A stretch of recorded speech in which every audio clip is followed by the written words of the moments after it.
Hello बच्चों, let's read this question. The question says fractional distillation is used when option A there is a large difference in boiling points of liquids. Option B is there is small difference in boiling point of liquid. Option C is boiling point of liquid are same and option D is liquid form a constant boiling mixture. बच्चों इस question में हमसे कहा गया है कि हम fractional distillation को कब यूज करते हैं और हमें 4 ऑप्शंस दिए गए हैं, हमें बताना है कि क्या होगा इसका correct answer. First of all बात करते हैं इस क्वेश्चन में हमारे की कंसेप्ट के बारे में। की कंसेप्ट क्या होगा बच्चों, हमारे पास डिफरेंस इन बॉइलिंग पॉइंट।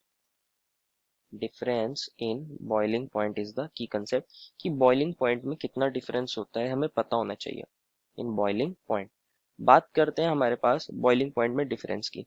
बच्चों हम डिस्टिलेशन की हेल्प से दो या दो से ज्यादा लिक्विड्स के मिक्सचर को इजीली सेपरेट कर सकते हैं अगर हमारे पास डिफरेंस हाई होता है। अगर हमारे पास बॉइलिंग पॉइंट्स में दो या दो से ज्यादा लिक्विड का डिफरेंस हाई होगा, अगर डिफरेंस हाई होगा तो हम उसके लिए इजीली उनको सेपरेट कर सकते हैं बाय सिंपल डिस्टिलेशन। किसकी हेल्प से सेपरेट कर सकते हैं? Simple distillation. क्या करते हैं इसके अंदर हम अपने लिक्विड के मिक्सचर को बॉईल करते हैं और जिसका बॉइलिंग पॉइंट हमारा कम होगा वो इजीली हमारा वॉलेटाइल हो जाएगा और उसको हम कंडेंस करके इजीली सेपरेट कर सकते हैं। और दूसरा हमारे पास जो लिक्विड होगा जिसका बॉइलिंग पॉइंट कम होगा वो हमारे पास वहीं राउंड बॉटम फ्लास्क के अंदर रह जाएगा। तो इस वे में हम सेपरेट किया करते हैं थ्रू सिंपल डिस्टिलेशन। बट यहाँ पे क्या होना चाहिए, डिफरेंस हाई होना चाहिए इन बॉइलिंग पॉइंट। डिफरेंस इन हाई होना चाहिए बॉइलिंग पॉइंट के अंदर। और अगर हमारे पास डिफरेंस बहुत नियरली सेम होता है, डिफरेंस हमारे पास बहुत स्मॉल होगा या बहुत नियरली सेम होगा, तो हमारे पास हम कौन सा मेथड यूज करते हैं? हम फ्रैक्शनल डिस्टिलेशन को करते हैं।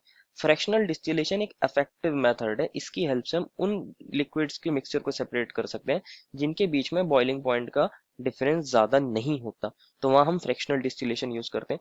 और अगर डिफरेंस होगा ही नहीं, अगर हमारे पास दोनों बॉइलिंग पॉइंट सेम हो जाए, अगर बॉइलिंग पॉइंट सेम हो जाएंगे तो हम उन्हें बॉइलिंग पॉइंट्स के बेसिस पर सेपरेट कर ही नहीं सकते, तो वहां हम फ्रैक्शनल डिस्टिलेशन को यूज कर ही नहीं सकते। क्योंकि जो हमारे पास डिस्टिलेशन का कंसेप्ट होता है वो कंसेप्ट ही होता है कि हमारे पास डिफरेंस होना चाहिए बॉइलिंग पॉइंट के अंदर लिक्विड्स के, तभी तो उनको सेपरेट करेंगे।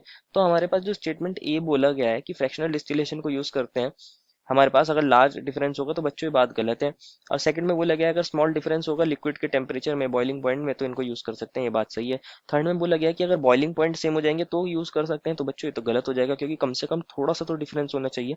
एंड डी में बोला है liquids form a constant boiling mixture. Again अगर ये कांस्टेंट बॉइलिंग मिक्सचर की तरह बिहेव करेंगे तो इनका बॉइलिंग पॉइंट सेम हो जाएगा, तब भी हम इनको यूज नहीं कर सकते। Therefore final answer is option number B. I hope you understood it well and best of luck.